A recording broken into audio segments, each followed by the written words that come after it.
Did Donald Trump just handed the green light for World War III?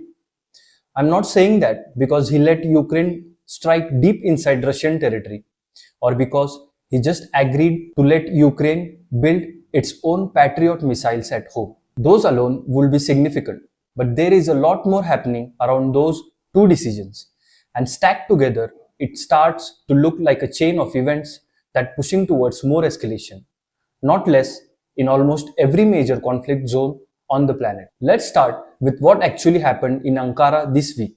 On July 8th, sitting next to Volodymyr Zelensky at the NATO summit, Trump told him directly that Washington will license Ukraine to manufacture its own Patriot interceptor missiles. His exact words were, quote, "We are going to give a license to you to make Patriots." That's pretty cool, right? This solves a real problem.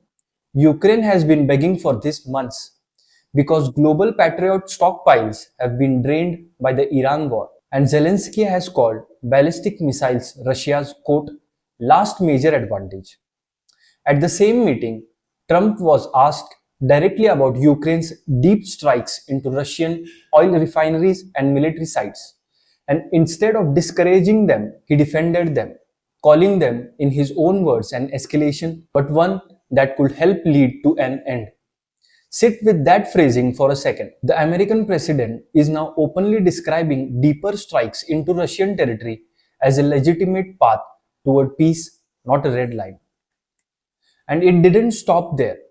During the same summit, Trump also declared that his own ceasefire arrangement with Iran was, in his words, over, while simultaneously firing off new threats at Spain over its defense spending and reviving his interest in acquiring Greenland, a self-governing part of NATO founding member Denmark. In between all of that, he had held separate meetings with Zelensky and with Syria's new leader, Ahmad al-Shara. In one summit, 3 days, the sitting American president reopened a Middle East war, threatened a NATO ally, brought up annexing allied territory, and armed Ukraine to hit Russia harder. NATO's official declaration out of that same summit pledged 70 billion euros in military support for Ukraine for this year alone, with allies committing to sustain that level into 2027. Now, why does the Patriot decision matter so much strategically? Beyond just helping Ukraine survive the next bombardment, because it changes Putin's math. Ukraine has spent the past several weeks escalating its own long-range campaign, hitting Russia's largest oil refineries in Omsk in a strike that reportedly traveled 3,000 kilometers. And just this week, Ukraine's drone forces say they struck 35 vessels tied to Russia's sanctioned shadow fleet in only 96 hours, including 14 tankers in a single overnight raid in the Sea of Azov. Ukraine's own commander described the shadow fleet, which Russia uses to move sanctioned oil and fund the war, as in their own words, thinning. On top of that, Ukraine hit 45 additional military targets in Crimea in the same window. Industry estimates put Russia's shadow fleet at over 1,500 tankers.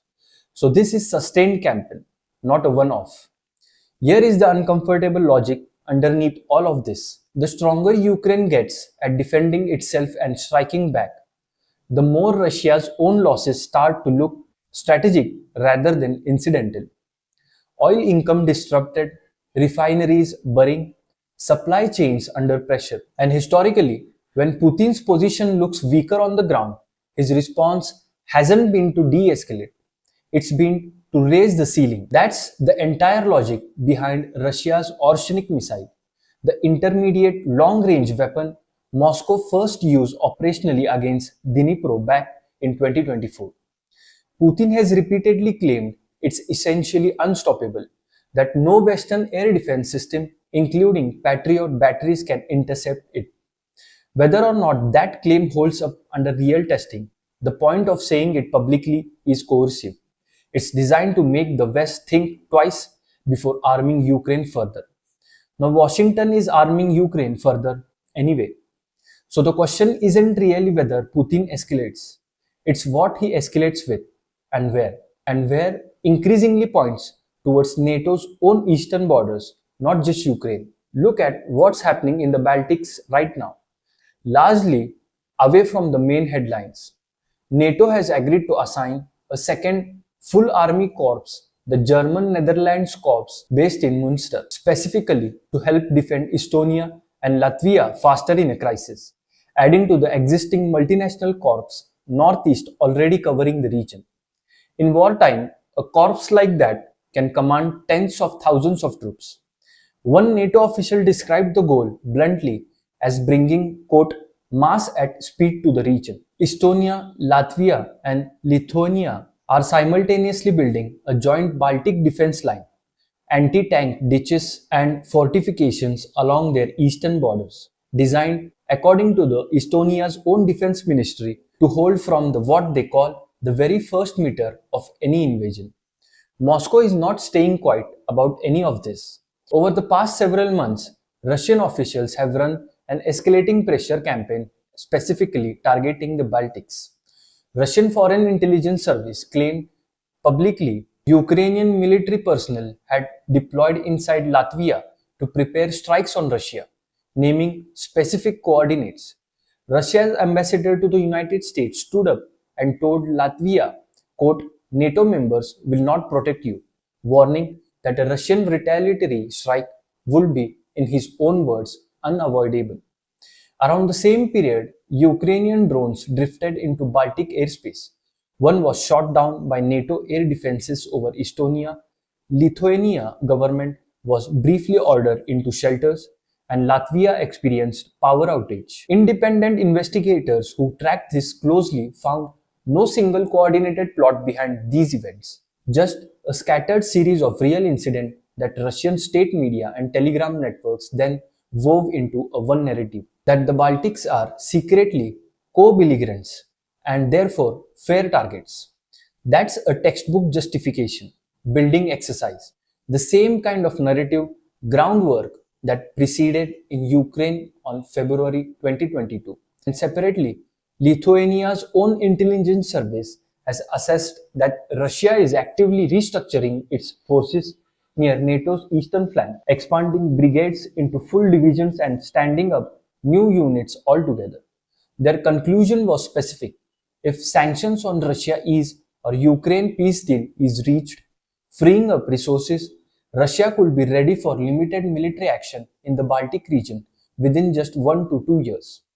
For a larger war against NATO as a whole, their estimate was 6 to 10 years. So the timeline being discussed by NATO's own intelligence services isn't just decades away anymore. In the more alarming Baltic scenario, it's inside this decade and possibly sooner than most people assume. So now zoom out and you can see why the framing of Trump greenlighting escalation isn't just about one meeting in Ankara. Putin doesn't appear to trust Trump's diplomatic instincts anymore, and it's not hard to see why. Trump spent months talking up progress with Iran, then walked away from the same ceasefire, calling it over within days. Right as Iran and US traded strike across the Gulf, sirens sounding over Bahrain and Kuwait.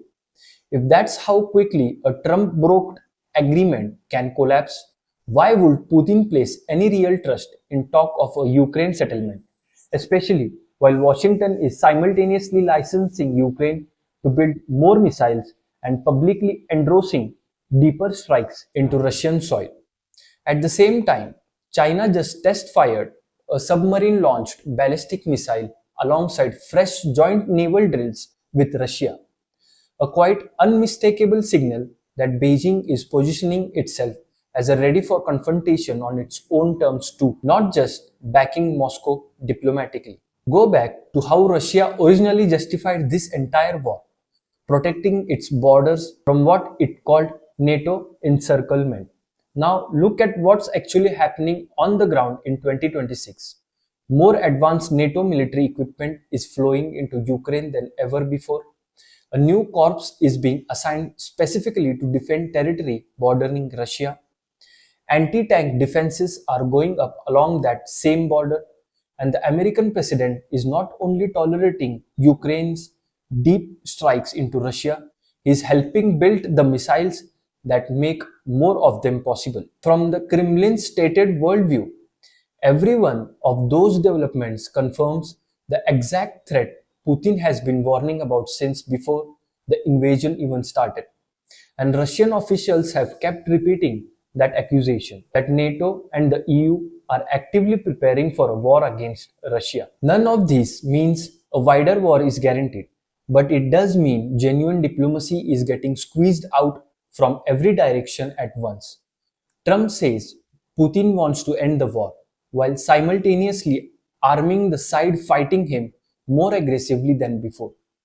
Russia says it only wants security guarantees while running psychological pressure campaigns against NATO members who haven't fired a single shot.